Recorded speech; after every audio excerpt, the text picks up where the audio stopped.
Ouais. Donc ici on a toutes les cartes avec les pavillons. Puis je vais en prendre une, par exemple le E. Je viens la mettre pour compléter mon message, ici par exemple. Donc là on a CE qui va former le message du pavillon. Et l'étudiant peut prendre son smartphone, lancer l'application, et simplement avec une photo, on voit que l'application a reconnu les deux pavillons et nous indique quel est le message correspondant. Donc là, on va essayer avec un deuxième message, par exemple GX. On prend la photo,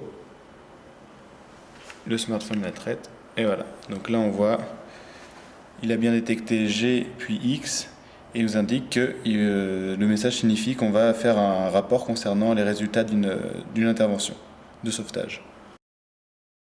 Faisons le test avec des pavillons en forme de drapeau un peu flottant. Donc on voit que l'application détecte bien les lettres, même s'il n'y a pas de message associé. Même chose quand il n'y a qu'un seul pavillon. Donc on détecte bien le M, cette fois avec un message derrière. Même test avec le pavillon dans sa forme droite. Donc la détection se fait parfaitement. Même chose, mais cette fois avec une prise en main. Et la lettre M est détectée. Enfin, on complique un peu. Deux fois le pavillon qui correspond à la lettre M, mais dans une forme différente, plus le pavillon de la lettre G, et ça fonctionne. Ajout d'une combinaison avec une flamme numérique, et le test de détection est opérationnel.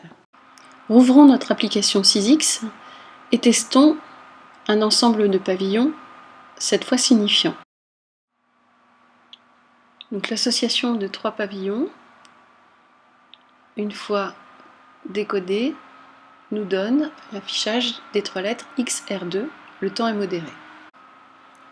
Alors, nouvel assemblage.